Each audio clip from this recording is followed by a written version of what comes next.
Donkey AI update. እንዴ ከረማችሁ ጉንፋን ያልያዛችሁ ሰላም ናችሁ ወይ? ሰሞኑ ጉንፋን ብዙ ሰው ጥሏል። እኔም አንድ ቀን ተኝቼ ተነስቻለሁ። የኔ እንኳን አልጠናብኝም እግዚአብሔር ይመስገን። ዛሬ በዶንኪ ኤአይ አፕዴት ኤአይ ምን አዳዲስ ነገሮችን ይዞ መጣ የሚለውን አዳዲስ ዜናዎችን ሰማለን። በውሸት የተሰሩ ወይም የተሰራጩ መረጃዎች ካሉ እውነታውን እናያለን። የመጀመሪያው ኤአይ ስማርት መነጽር ነው። እንግዲህ መነጽር ለውበት፣ ለአይን ጤንነት በልዩ ልዩ ምክንያት ሲደረግ ቆይቷል። አሁን ግን በአርቲፊሻል ኢንተለጀንስ የታገዘ ቆንጆ መነጽር መጥቷል። በምስሉ ላይ እንደምታዩት እንደ ሜታ ሬባን፣ አፕል ግላስ፣ ጉግል ዋርቢ ፓርከር ያሉ መልቲሞዳል ኤአይ የተባሉ መነጽሮችን ይዘው እየመጡ ነው ማለት ነው። ይሄ ማለት መነጽሩ የሚያየውን ነገር በሙሉ መረዳት ብቻ ሳይሆን የምንሰማውን ድምፅ ጭምር ተንትኖ በጆሮአችን ሚስጥር ይነግረናል ማለት ነው። መነጽሩ ካሜራ አለው ገብቷቸዋል። ግላሱ ደግሞ ልክ እንደ ስክሪን ነው። ስለዚህ ለምሳሌ ሰው ከፊት ለፊታችን ሲመጣ ፊቱን አንብቦ ማለት ነው ይህን ሰውዬ ከፌስቡክ፣ ከሊንክዲን፣ ከኢንስታግራም ጋር በማገናኘት ማን እንደሆነ መረጃውን ያቀብለናል ማለት ነው። ሱፐር ሴንሲንግ በሚባለው ቴክኖሎጂ መነጽሩ ቀኑን ሙሉ ያየነውን ነገር ደግሞ ማለት ነው ያስታውሳል። ስለዚህ ለምሳሌ ቁልፋችንን የሆነ ሶፋ ላይ ወርውረን ወይ ሶፋ ስር ወድቆብን ረስተነው የት ገባ ቁልፌ እያልን ስንጨነቅ ከጠየቅ ነው ቅድም ያው ካየው ሚሞሪ አስታውሶ መነጽሩ ሶፋ ስር ነው የደበቀው ብሎ ይነግረናል ማለት ነው። እንደገና ደግሞ በጣም የሚያስደንቀው ለምሳሌ ኦሮሚያ ክልል ወይ ትግራይ ወይ አፋር ሄድን እንበል ለስራ። ከዛ ከአንድ የአፋር ተወላጅ ጋር እሱ በአፋርኛ ሲያወራ መነጽሩ መስታወቱ ላይ ሰብታይትል በአማርኛ ይጽፍልናል ማለት ነው። በእርግጠኝነት ደግሞ የመነጽሩ ዘንግ ስፒከር ስላለው በጆሮአችንም ተርጉሙ ሊያወራን ይችላል። አሁን ጀሚናይ ላይቭ ትራንስሌሽን ጀምሯል። ቋንቋ ከሌላ ሰው ጋር ላይቭ ማውራት ትችላላችሁ። እሱም በሌላ ቋንቋ እያወራ እናንተ በሌላ ቋንቋ እያወራችሁ ማለት ነው። ስጋቱ ግን የቴክኖሎጂ በቃ የሰው ሚስጥር ያወጣል። አዎ ከዚህ በኋላ ሚስጥር በጣም ከባድ ነው የሚሆነው። ለምሳሌ አሁን አዲስ አበባ ውስጥ መርካቶ ጫማ ልገዛ ሄደ ኦሪጂናል ነው ብሎ ፌክ ሊሸጡላ አይችሉም ማለት ነው። ገብቷል? አቢዳስ ከባድ ነው። እንደገና ደግሞ አንድ ቆንጆ የልጅ ቀጥረህ ዴት እያደረጋችሁ ራት ልትበሉ ቁጭ ስትሉ እያንዳንዱ ነገር እስካን ያደርጋል። ፋውንዴሽኑ ፌክ ነው፣ ፀጉሩ በቅሎ ነው ማለት በቅሎ ጭቅላቷ ላይ በቅሎ ነው። ኧረ አይደለም የበቅሎ ጭራ ነው። አሁን የሆነ ቦታ ላይ ካሜራ ይዞ መግባት አይቻልም፣ አትቅረጹ ምናምን የሚባለው ነገር ወደፊት እንደሚቀር። ምክንያቱም የእያንዳንዱ ሰው መነጽር፣ የእያንዳንዱ ሰው የእጅ ሰዓት፣ የእያንዳንዱ ሰው የአንገት ሐብል፣ የእያንዳንዱ ሰው እንቅስቃሴ በሙሉ ካሜራ ስለሚሆን ማለት ነው። ይሄ ለኛ አደገኛ ነው። ለምሳሌ አሁን እኛ ስታንዳፕ ኮሜዲ ስናቀርብ ትልቁ እንዳይቀረጽብን ስለምንፈልግ ሰው መድበን ሁሉ መነጽር በእርግጥ እናስወልቃለን። አሁን ላይ ግን ወደፊት የሚመጣው ቴክኖሎጂ በጣም አትቅረጹ ለማለት ፈጽሞ የማይቻልበት ሌቭል ላይ ይደርሳል ተብሎ ነው የሚፈራው። ስለዚህ መነጽር የማትወዱ ሰዎች አሁን መነጽር የምትገዙበት አዲስ ተጨማሪ ምክንያት ተፈጥሮላችኋል። በቅርቡ ወደ ሀገራችን ይገባል ብለን ተስፋ እናደርጋለን። እንደምታውቁት አርቲፊሻል ኢንተለጀንስ ስራችንን ሊቀማን ነው ብለን ስንሰጋ ዛሬ ደግሞ ጭራሽ ከስራችን በፊት ቁርሳችንን ሊቀማን መጥቷል እየተባለ ነው። በአሜሪካ ሜሪላንድ ግዛት ውስጥ ኬንውድ የሚባል ሁለተኛ ደረጃ ትምህርት ቤት ላይ አንድ ተማሪ ነበር እና በትምህርት ቤቱ ቅጥር ግቢ ውስጥ ቆሞ እያለ ዶሪቶስ የሚባል ቺፕስ አለ አሜሪካ ነገር ኪስ ውስጥ ይዞታል እንደታሸገ ማለት ነው። ወዲያው ትምህርት ቤት ውስጥ የተገጠመው የአርቲፊሻል ኢንተለጀንስ የደህንነት ካሜራ ቺፕሱን እንደ ሽጉጥ ነው የቆጠረው ማለት ነው። በቃ ይሄ ነገር መሳሪያ ነው ብሎ ለፖሊስ ጥሪ ያስተላለፈ ማለት ነው። ፖሊሶች ወዲያው እየከነፉ መጥተው የታጠቁ ናቸው። ተማሪውን ከበው ቡዳውን ተኛ መሬት ላይ ተቀመጠ አንቆራጠጡት ማለት ነው። ሲፈትሹት ቺፕስ ነው እና መጨረሻ ላይ በቃ እንብላ እንትን ነው ማለቴ። በጣም አርቲፊሻል ኢንተለጀንሱ የሚሰራቸው ስህተቶች እንግዲህ ትንሽ ከባድ ናቸው። የኤአይ ኩባንያው ኦምኒ አለርት ይባላል። ኦምኒ አለርት እንግዲህ ምንድነው ያለው የቺፕሱ ፓኬት አንጸባራቂ ቀለም ስላለውና ተማሪው ደግሞ የያዘበት መንገድ ካሜራውን እንደ ሽጉጥ እንዲቆጥረው አድርጎታል ብለዋል። ምንም እንኳን የትምህርት ቤቱ የደህንነት ክፍል መረጃው ስህተት መሆኑን አረጋግጦ የመጀመሪያ ኤአዩ የላከውን ጥሪ ቢሰርዘውም ርዕሰ መምህሯ ግን ጥሪው መፈጸሙ ሳታቅ ለፖሊስ በድጋሚ ደውላ ነበር ማለት ነው። ተማሪው ላይ ምንም አይነት ጉዳት ሳይደርስ በሰላም ተለቋል ልጁ እና ያው በእርግጥ ካሜራው እኮ ትክክል ነው። ቺፕስ እኮ ለሰውነት መሳሪያ ነው፣ ሆድን ይቦረቡረዋል። ፖሊስ መጥቶ ግራ ይገባል። መሳሪያ የት አለ ሲለው ልጁ ጨርሼዋለሁ ሆዴ ውስጥ ነው ያለው። ካሜራው ግን ፖቴቶ ቺፕስ እና ፒስትል መለየት ካቃተው ነገ ደግሞ ሽንኩርት ይዘን ብንሄድ አስለቃሽ ጭስ ነው ብሎ መከላከያ ሰራዊት እንዳይጠራብን። በተለይ አሁን ሽንኩርት ዋጋው በጣም ስለተወደደ አሁን ሽንኩርት ስትገዛም ስትልጥም ነው የምታለቅሰው አሉ። ሲያልቅም ታለቅሳለህ ቤት ስትገባ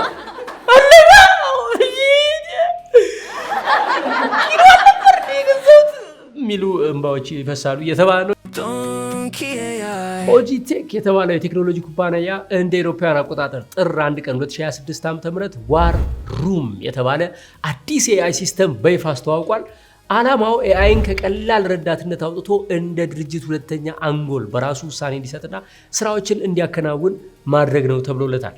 እንግዲህ ይህ አዲስ ቴክኖሎጂ በኤአይ ድርጅት ውስጥ ዝም ብሎ የሆነ መረጃ መስጠት ብቻ አይደለም፣ በራሱ ውሳኔ እንዲያስተላልፍ ታስቦ የተሰራ ወደ አርቲፊሻል ጀነራል ኢንተለጀንስ የተጠጋ ነው ማለት ነው። ኩባንያው እንደሚለው ኤአይ ወደፊት ድርጊት መፈጸም፣ ክትትል ማድረግና ተጠያቂነት ላይ ትኩረት ማድረግ አለበት ብሏል ማለት ነው።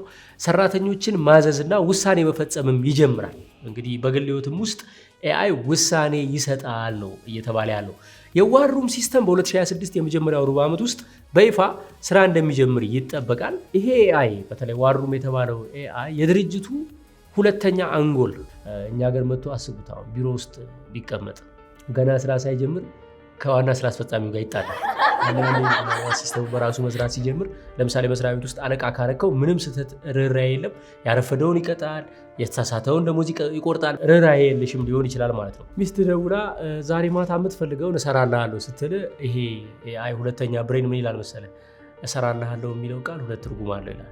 ዛሬ ልደቷ ነው ስለረሳው ተናዳባሃለች፣ ተሰራልሃለች። አበባ ገዝተህ ኬክ አስጋግረህ ይዘህ ብትገባ ይሻላል ብሎ ያማክራል። አሁን እንዲህ አይነቱ ምክር ጥሩ ነው። እነዚህ ሮቦቶች በነገራችን ላይ አንዴ እንደ ዲሲፕሊን የነገርናቸውን ነገር አይስቱ። ለምሳሌ 12 ሰዓት ጠዋት መነሳት አለብኝ ካልናቸው በኋላ እኛ ማታ 4 ሰዓት ላይ ፊልም ስንከፍት በስልካችን ዋይፋዩን ሊያጠፋብህ ይችላል። ወንድሜ ጠዋት 12 ሰዓት ተነሽ ነህ፣ ስለዚህ አሁን ፊልም ካየ ለአይነ ጤንነትና ለአይምሮ ረፍት ጥሩ አይደለም፣ ተኛና ተነሳ ብሎ ስልክን ሊዘጋው ይችላል፣ ዋይፋዩን ሊያጠፋው ይችላል። ብቻ በራሳቸው ማሰብ ሲጀምሩና መቆጣጠርና መምራት ሲጀምሩ እንደዚህ በሰው ሰውኛው የምናልፋቸውን ነገሮች አያልፉም። እንደ ሰው የምንሰራቸውን ስህተቶች አይሰሩም። ስለዚህ በጣም ሲሪየስ እንደሚሆኑ ይጠበቃል ማለት ነው። እንግዲህ አርቲፊሻል ኢንተለጀንስ አሁን እኛ እንደምናስበው አይደለም። በነገራችን ላይ ዓለም ላይ በትክክል ስራ ላይ ውሏል። ኤኒዌይስ በያላችሁበት ሆናችሁ የዶንኪ ኤአይ አፕዴትን እየተከታተላችሁ ስለሆነ ከልብ አመሰግናለሁ። ይሄ ፕሮግራም እጅግ በጣም አስፈላጊና ወሳኝ ነው። ምክንያቱም ኤአይ ወዴት እየሄደ ነው፣ ምን ይዞ እየመጣ ነው፣ የሚያመጣቸው እድሎችና ስጋቶች ምን ይመስላሉ የሚለውን በየጊዜው እንገመግምበታለን። እንዲሁም ደግሞ በአዳዲስ የኤአይ መረጃዎች ራሳችን እያበለጸግን መጠቀም ያሉብንን ሶፍትዌሮች መጠቀም እንድንጀምር ያግዘናል ማለት ነው። ስለ ኤአይ በተለይ ፌክ የወጡ መረጃዎች ካሉ እውነተኛ መረጃዎችን መጠቀም ያለባችሁን ቆንጆ ቆንጆ አዳዲስ ሶፍትዌሮችን በየሳምንቱ ወይም በየ15 ቀኑ አፕዴት እናደርጋችኋለን ማለት ነው። ካሊፎርኒያ ላይ በዚህ በአዲሱ ዓመት በ2026 ማለት ነው አስገራሚ ህግ ስራ ላይ ውሏል ማለት ነው። ኤአይ የጤና ባለሙያ ነኝ ብሎ ሰውን እንዳያታልል ተከልክሏል ማለት ነው። በካሊፎርኒያ ግዛት የጸደቀው አዲሱ ህግ ኤቢ 489 ይባላል። ማንኛውም የኤአይ ቻትቦት እነ ቻት ጂፒቲ፣ እነ ጄሚናይ፣ ዲፕሲክ ሌሎቹም ማለት ነው ራሳቸውን ሐኪም ወይም እንደ ነርስ ወይም እንደ ሳይኮሎጂ ባለሙያ አድርገው ማቅረብን በይፋ ከልክሏቸዋል ማለት ነው። ህጉ ኤአይ ሲስተሞች እንደ ሜዲካል ዶክተር ያሉ ማዕረጎችን ወይም ደግሞ የህክምና ባለሙያ ምልክቶችን በመጠቀም ተጠቃሚዎቹ እውነተኛን ሰው እያናገርኩ ነው ብለው እንዲያስቡ ማድረግ እንደማይችሉ ደንግጓል። ምን ላችሁ ነው? ውጭ ሀገር ኤአዩ በቀጥታ ያናግራችኋል እንደ ሐኪም ማለት ነው። እኔ የህክምና ባለሙያ አይደለሁም ብሎ ግን መረጃ ይሰጣችኋል። ለምሳሌ ሰላም ጀሚናይ እንደምን አለሽ? ሰላም፣ እኔ ደህና ነኝ። አንተስ እንዴት ነህ? ምን ልረዳህ እችላለሁ?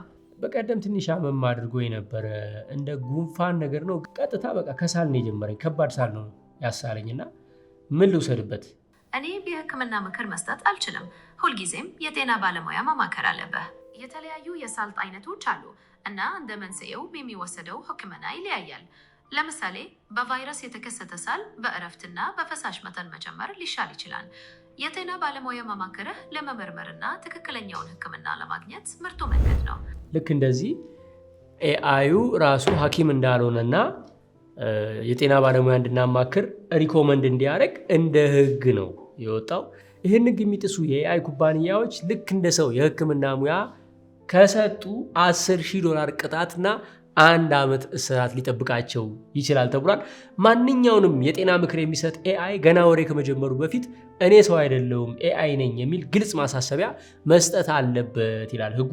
አሜሪካኖቹ እኮ ይገርማሉ። ኤአይ ዶክተር ነኝ ሲላቸው አምነው ተቀመጡ። አሁን እኛ ባህላዊ ኤአይ ብንሰራ ማለት ነው ኤአይ ዶክተር ሆዴን ቆረጠኝ እኮ እንዴት ነው ምን ይሻላል ስትለው በቀደም ገበያ ሄደ ነበራል ቡዳ በልቶ ነው ይላል። እና ምን ይሻላል እንትን ዳማከሴ ጭቅጭቅና ማለት ነው ጎማ ተጣጠምና ይኸውልህ ጎማ ማለት የነትሬ መሆን አለበት። የነትሬ ጎማ ፈልግ የነትሬ እኮ የለም ፈልጋ የቆመም ቢሆን ፈልግ በቃ መንገድ ትራንስፖርት ምናምን ብሎ ሌላ ታሪክ ውስጥ እንዳይገባ ነው።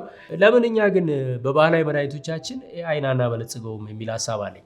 ኢትዮጵያውያን በጣም እምቅ እውቀት አለን፣ እምቅ ጥበብ አለን፣ ብዙ ቅጠሎች አሉን፣ ብዙ የተራቀቀ እውቀት አለን። ያንን ለመመራመር ድሮ በጀት ይጠይቃል፣ በጣም ከባድ ነው። አሁን ግን ጊዜው የደረሰ ይመስለኛል። ምክንያቱም ኤአይ እምቅ የሆኑትን የጥንታዊ መጽሐፍቶቻችንን በሰከንዶች ውስጥ አንደርስታንድ እንዲያደርግ ማድረግ ይቻላል።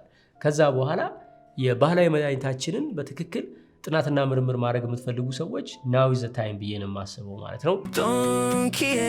በዚህ አጋጣሚ ጥራትን መስፈርት ያደረገ እናት ለልጇ እንደምትጠነቀቀው እየተጠነቀቀ የሚሰራ የባልትና ተቋም አቋቁመን የባልትና ውጤቶችን እያቀረብንላችሁ ነው። በእናት እጅ የተዘጋጁ የባልትና ውጤቶች ናቸው።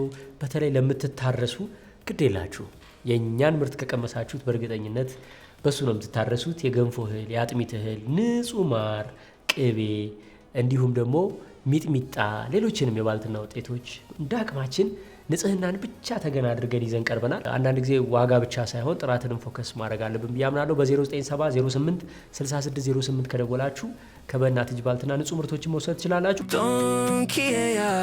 አሁን ደግሞ ስለ ሳምሰንጓ ባሊ ስለተባለችው ሮቦት ጉድ እንስማ። እቺ ሮቦት እንደ ኳስ የምትሽከረከር የቤት ውስጥ አሲስታንት የሰራተኛዋ ረዳት መሆን ትችላለች። በሲኢኤስ 2026 ኤግዚቢሽን ላይ በድጋሚ ልትቀርብ ነው ተብሏል። ግን የሚገርመው በ2020 ጀምሮ በቃ እትመጣ ነው ደርሻለሁ ደጃፋችሁ ላይ ነኝ እያለች እስካሁን ድረስ ለገበያ አልቀረበችም። ባሊ በቤት ውስጥ እንደ ረዳትና ጓደኛ ሆና እንድታገለግል ተደርጋ የተሰራች ሮቦት ነች። ዋና ዋና ስራዎቿ እንግዲህ በጉግል ጀሚናይ ኤአይ የታገዘች ሲሆን የተሻለ የንግግርና የሰውን ፊት የመለየት ብቃት አላት። ግድግዳ ላይ ወይም ወለል ላይ ፕሮጀክተር አላት። ስለዚህ ፊልሞችን፣ ቪዲዮዎችን፣ ፎቶዎችን ታሳያለች። ስፖርታዊ እንቅስቃሴዎችን ስትሰሩ እያበረታታቻችሁ ስክሪን ላይ ስፖርት ከፍታላችሁ እንድትሰሩ ማድረግ ትችላለች። እንደ ስማርት ሆም ማዕከል በመሆን የቤቱን መብራት ማጥፋት፣ የአየር ማቀዝቀዣ ኤሲውን መክፈት፣ መጨመር፣ መቀነስ፣ መዝጋት፣ ሌሎችንም የሳምሰንግ እቃዎች ለምሳሌ ፍሪጅና ማይክሮዌቭን መቆጣጠር ትችላለች ተብሏል። ምናልባት ባለቤቶቹ ውጪ ሲወጡ ደግሞ ባሊ ቤት ውስጥ ስለምትውል የቤት እንስሳትን ትከታተላለች ማለት ነው። ዛሬ ምን ልልበስ ብላችሁ ብትጠይቋት ካሜራዋን ተጠቅማ ቁምሳጥኑን ስካን አድርጋ ይሄኛውን ቀሚስ ከዚህኛው ኮት ጋር፣ ከዚህኛው ጫማ ጋር፣ ከዚህኛው መነጽር ጋር ብላ ማች ነገር ልትነግረን ትችላለች ማለት ነው። ደክሞኛል ሲባል በጎግል ሰርች በመታገዝ ኃይል የሚሰጡ ምግቦችን ወይም የእንቅልፍ ሁኔታዎችን ለማስተካከል ምክር ትሰጣለች። ይሄን ብትበላ እንደዚህ አድርገህ ብትተኛ ትላለች። የጉዞ መረጃ ወደ ስራ ከመሄዳችሁ በፊት ትራፊኩ ለምሳሌ የተጨናነቀ ከሆነ፣ አየሩ መጥፎ ከሆነ ቀድማ ልትናገር ትችላለች ማለት ነው። ይህ ምርት እስካሁን ገበያ ላይ ለምን አልቀረበም፣ ለምን ዘገየ ሲባል ሳምሰንግ እንደሚለው ከሆነ ሮቦቷ ደረጃ መውጣት አትችልም። እንዳያችኋት ክብ ነች፣ ብቁ አይደለች፣ እግር የላትም። ስለዚህ በጠፍጣፋ ወለል ላይ ግን አቅጣጫ የመለየት ግድግዳ እንዳይገጫት፣ በር የተዘጋ በር ጋር ሄዳ እንዳትጋጭ ናቪጌት የማድረግና የባትሪዋን ዕድሜ የማሻሻል ስራዎችን እየሰራንባት ነው ብለዋል። አሁን ይህችን ሮቦት ኢትዮጵያ ውስጥ መግዛት ልጅ ያለበት ቤት ከባድ ነው። ገና ከውጭ ሲገባ አባዬ ብሎ ተዳድሮ አንዴ ይለጋላል። ኳስ ገዛልኝ የግድግዳ ላይ ተበትና ያው ስንት ሺህ $1000 ትከስራለህ ማለት ነው። ለማንኛውም እንግዲህ በጣም ብዙ የቤት ውስጥ አጋዥ ሮቦቶች በአርቲፊሻል ኢንተለጀንስ ታግዘው እየተሰሩ ነው። እሺ እንግዲህ ባሊ ልብስ መርጣ ታለብሳለች ተብሏል። እኛ ደግሞ ኢትዮጵያ ውስጥ ልብስን ከፋሽን ጋር፣ ፋሽንን ከፓሽን ጋር ያጣመረች አንድ ወጣት የከፈተችውን ቡቲክ ነው የምናስተዋውቃችሁ። የትኛው ሱሪ ከየትኛው ሸሚዝ ጋር ከየትኛው ጫማ ጋር እንደሚያምር ወዲያው የሰውነትን ቅርጽ አይታ ትረዳለች፣ ታውቃለች። ረጅም ዓመት ሰርታበታለች በሙያው ከዚህ በፊት ማለት ነው። አሁን የራሷን በጣም የሚገርም ቡቲክ ከፍታለች። ቡቲኩ የተከፈተው ከኤድና ሞል ወረድ ስትሉ ከፍሬንድሺፕ ሆቴል አጠገብ አዲስ ህንፃ አለ። እዛ ህንፃ ላይ አንደኛ ፎቅ ላይ ነው። ሶሊ ሜንስ ይባላል። የምታዩትን ሱፍ ያለበሰችኝ እሷ ነች። ነገር ግን በዋናነት የምትይዘው ካዥዋል ልብስ ነው፣ ሱፍ ሳይሆን ኖርማል በጣም ደስ የሚሉ የምትዘንጡባቸው ልብሶች አሏት፣ ጫማዎች አሏት። ከተለያዩ የዓለም ሀገራት ራሷ ሄዳ በእጇ ሃንድ ፒክድ ይሄኛውን ብላ መርጣ ነው የምታመጣው። ስለዚህ በ0945299999 ደውላችሁ አንደኛ ቤታችሁ ሆናችሁም ካዛችሁ እንደ ምርጫችሁ ዴሊቨሪ አለ። እንደገና ደግሞ ሄዳችሁም የሚያምርባችሁን አማክራችሁ መልበስ ትችላላችሁ። ሶሊሜንስን ከልብ እናመሰግናለን። ሮቦቱ በግንባሩ ተደፋ ይለናል። እንግዲህ በጣም ሲታይ ግዙፍ ነው፣ ግድንግድ ነው፣ ተርሚኔተር የመሰለ ሮቦት ነው። የሩሲያ የቴክኖሎጂ ኩባንያ የሰራው ሮቦት ነው። በህዳር ወር እንደ አውሮፓውያን አቆጣጠር በሞስኮ በተካሄደ የቴክኖሎጂ ትርኢት ላይ ሮቦቱ በመድረክ ላይ እየተንገዳገደ መራመድ ጀምሮ በአፍጢሙ ወደቀ ሲባል ሰምታችሁ ታውቃላችሁ? በአፍጢሙ ማለት በአፉና በጢሙ በእጁ እንግዲህ ለተሰበሰቡ ከ50 በላይ ጋዜጠኞች ነበሩ። እጁን እኮ ያውለበልብ በሱ ቤት ሰላም ሊል እኮ ነው። አቅም የለም። አሁን የሮቦት በቻርጅ አይደለም በግሉኮስ ነው የሚነሳው። እውነት ምግብ አልበላም፣ ረሃብ ገደሉት። እንደው የስራቸውን ይስጣቸው። በጉልበቱ እንግዲህ መሬት ተዘረረ። ወዲያው ከጀርባ የነበሩት 2 ረዳቶች እንደ በግ እየጎተቱ ነው ደግሞ ይዘውት ይወጡ። ደግሞ እኔ እኮ በጣም ያናደደኝ ጥቁር መጋረጃ የሚጋርደው ሰውዬ መጋረጃ ያቅተዋል። እንደው አዋረደው። በእውነት እኔ ያሳዘነኝ አገባቡ ራሱ መገናኛ ላይ አይፎን 30 ተሰርቆ የደነዘዘ ሰው ነው ይመስለው። በቃ እንደገዛው በማግስቱ የተበላ ሰው አይታችኋል? በቃ ይደነዝዛል፣ እግሩ አይንቀሳቀስም፣ ምራቁ ይደርቃል። ስም ማን ነው? ስም ማን? ምን ሆነ ነው? ቢያንስ እንደው በቃሬዛ ይወጣው እንደነገር። በዚህ አጋጣሚ በአርቲፊሻል ኢንተለጀንስ ምን መስራት እንደሚቻል አስባችሁ ታውቃላችሁ? ለምሳሌ ሙሉ ለቢዝነስ ፕሮፖዛል የሚሆን ፕሮፖዛል መጻፍ ይቻላል። አዲስ ቢዝነስ ልትጀምሩ ብትፈልጉ የቢዝነስ ጥናት ማድረግ ትችላላችሁ። ዋጋውን፣ የገበያ ጥናቱን፣ አዋጭነቱን፣ ሙሉ ነገሩን መስራት ትችላላችሁ። ለእናንተ ከስተማይዝድ የሆነ የኤአይ አጠቃቀም አለ። ለምሳሌ ጀሚናይ 2 ሰዎች ስክሪፕት ጻፍልን ብለው ቢጠይቁት ለሁለቱም የሚሰጠው ጥቅል የሆነ መልስ አለ። ነገር ግን ጀሚናይ ለእሸቱ መለሰ ልክ እንደ ኮሜዲያን እሸቱ ሆኖ እንዲጽፍለት አድርጌ ጀሚናይ መጠቀም እችላለሁ። ለእናንተ እንደ ሲኢኦ፣ እንደ ቢዝነስ ኦነር፣ እንደ ካምፓኒ ሊደር፣ እንደ ህልመኛ፣ እንደ ማንነታችሁ እናንተ በምትሰሩት ልክ አስቦ እንዲሰራ ጥብቅ ያለና በእናንተ ልክ የሚያረካችሁ መልስ እንዲሰጣችሁ ማድረግ ይቻላል። ገና 10፣ 11፣ 12 ክፍል ካላችሁ እናንተ ፐርሰናሊቲ ቴስት ማድረግ ትችላላችሁ። ከዛ በኋላ ወደፊት ምን መማር እንዳለባችሁ የእናንተን ስብዕና አይቶ ይነግራችኋል። ፐርሰናሊቲን መፈተን ስለሚችል ማለት ነው ኤአይ። ስለ ፍቅር አጋሮቻችን ባህሪ፣ ስለ ትዳር አጋሮቻችን ባህሪ ማወቅ፣ መተንተን፣ መረዳትና የፍቅር ቋንቋቸውን መረዳት ይቻላል። የቢዝነስ አይዲያ መፍጠር ይቻላል። ሌላስ ካምፓኒ መምራት ይቻላል። ሌላስ ለኮንተንት ክሪኤተሮች ከስክሪፕት ጀምሮ እስከ መጨረሻ ኤዲቲንግ ቪዲዮአችሁን ሊሰራላችሁ ይችላል።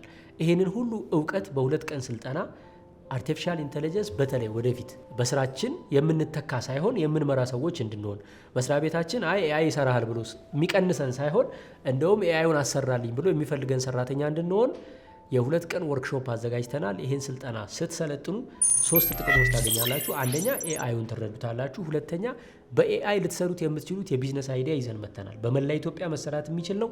መነሻ ካፒታሉ ከ200 እስከ 300 ሺህ ብር ካላችሁ ኤአይውን ተጠቅማችሁ ከፊውቸሩ ጋር የተገናኘ ከዚህ በኋላ ለ4 ለ5 ዓመት በደንብ የሚያበላ 1 ዓመት ባልሞላ ጊዜ ያወጣችሁትን ወጪ የሚመልስ ቆንጆ የቢዝነስ አይዲያ እዛ ስልጠና ላይ በይፋ በነፃ እንናገራለን። ሶስተኛው በእኛ ስም እንግዲህ የውጭ ጉዞ እንልካለን ያሉ በጣም ብዙ ሰዎች እንዳጭበረበሩ ሰምተናል። ስለዚህ ልጭበረበር እችላለሁ ብለው የሚፈሩ ሰዎች በትክክል እሸቱን ማግኘት የሚፈልጉ ከእሸቱ አንደበት መስማት የሚፈልጉ ሰዎች እንዳሉ ተረድተናል። እንደ ቦነስ ደግሞ ስለ ውጭ ጉዞ በአካል የምንነጋገረው ነገር ይኖራል። ከዊሊ ቱር ኤንድ ትራቭል ራሱ ዊሊ በአካል ይመጣል። መስፈርቶቹ ምን እንደሆኑ ምን እንደሚያስፈልግ ያስረዳችኋል። እና ያንን መስፈርት አሟልታችሁ በቃ እኔ መሄድ እፈልጋለሁ የምትሉ ሰዎች የስልጠናው ቀን ትመዘገቡና ከዊሊ ጋር ቀጥታ ትያያዛላችሁ ማለት ነው። ይህንን ስልጠና መሰልጠን የምትፈልጉ ከሆነ በ0975 51 63 60 እየደወላችሁ ካሁኑ ቦታ ቡክ አድርጉ። አሁን ስንት ሰው ቡክ አደረገ የሚለውን ካየን በኋላ አዳራሹና ቀኑን እንነግራችኋለን ማለት ነው። ስለዚህ ቡክ ለማድረግ ደውሉ። በቀጣይ ሳምንት ሌሎች አዳዲስ የኤአይ ኒውሶችን ይዤላችሁ እመጣለሁ። ኮሜዲያን እሸቱ ነኝ። ይሄ ዶንኪ ኤአይ አፕዴት ነው። ቻው።